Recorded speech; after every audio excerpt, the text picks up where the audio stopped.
क्या आपने कभी सोचा है कि जब हमारी बुनियादी ज़रूरतें पूरी हो जाती हैं, रोटी, कपड़ा और मकान, तभी भी हम संतुष्ट नहीं होते।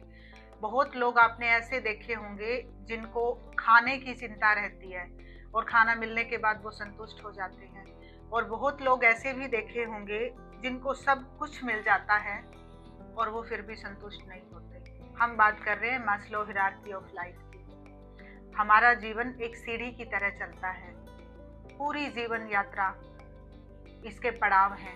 मास्लो एक बहुत बड़े साइकोलॉजिस्ट थे जिन्होंने ये एक हायरार्की पिरामिड के ज़रिए हम तक पहुंचाई है और ये ज़्यादातर जीव जंतुओं पर लागू होती है, ह्यूमन बींग्स पर भी। अगर आप इसे समझ जाते हैं तो आप पूरी जीवन यात्रा को समझ सकते हैं। इसमें आज हम जिक्र कर रहे हैं पहले पड़ाव की।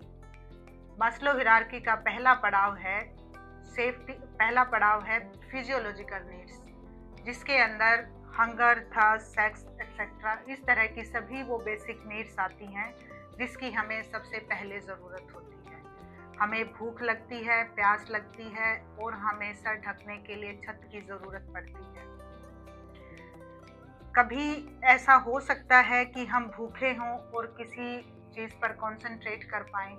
बिल्कुल नहीं हो सकता। इसीलिए कहा गया है पहले पेट पूजा बाद में काम दूजा। कल्पना कीजिए कि आप एक क्लासरूम में बैठे हैं और टीचर पढ़ा रही हैं। उन्होंने आपसे एक सवाल पूछा लेकिन आप कंसंट्रेट नहीं कर पा रहे हैं।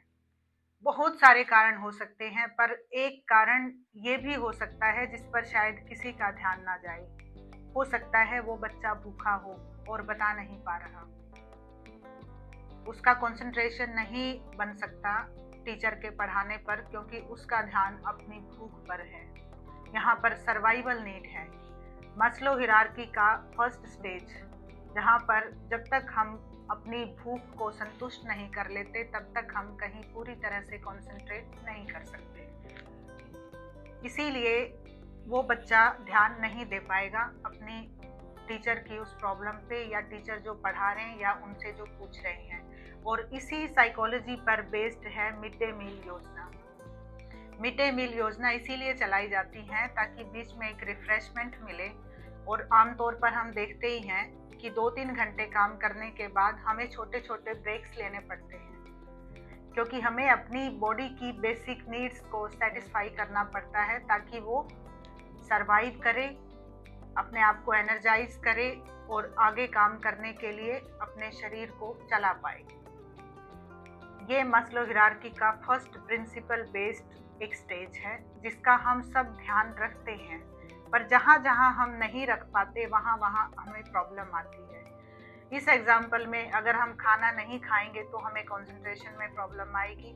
दूसरा एग्जाम्पल भी ले लेते हैं, जैसे कुछ ऐसी भी जॉब्स हैं कॉरपोरेट में आप अक्सर देखते हैं जहाँ पर वर्किंग आवर्स काफ़ी लॉन्गर ड्यूरेशन के लिए होते हैं और उनको प्रॉपर नींद नहीं मिल पाती। स्लीप डिप्राइवेशन हो जाता है एम्प्लॉइज़ को।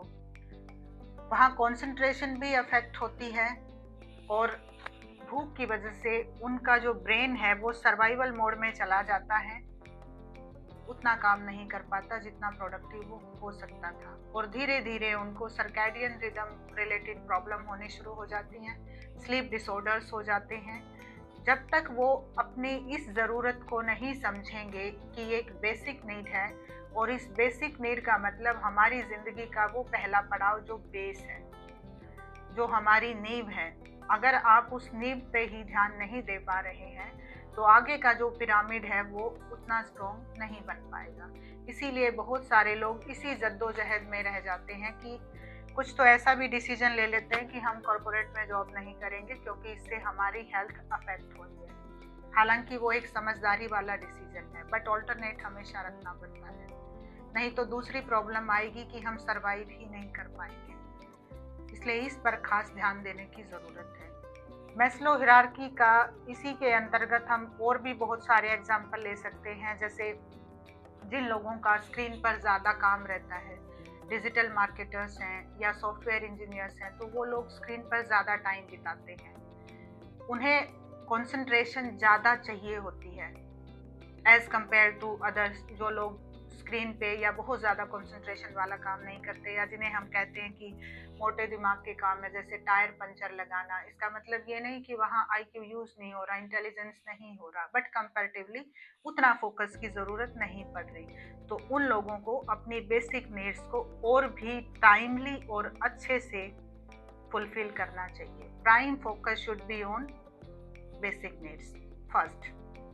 जब हमारी बेसिक नीड्स पूरी हो जाती हैं तभी हम पिरामिड में आगे जाने की सोच सकते हैं। इसकी नेक्स्ट स्टेज हमारी है जो पिरामिड की है, वो सेफ्टी सिक्योरिटी। इसके बारे में हम अपनी अगली वीडियो में चर्चा करेंगे। आप जुड़े रहें और साथ में कमेंट करके बताएं भी कि मैस्लो हायरार्की के इन 5 पड़ाव में से आप कौन से पड़ाव पर हैं, और अगर आप उस पड़ाव पर कोई प्रॉब्लम फेस कर रहे हैं तो वो भी हमसे डिस्कस कर सकते हैं कमेंट के जरिए।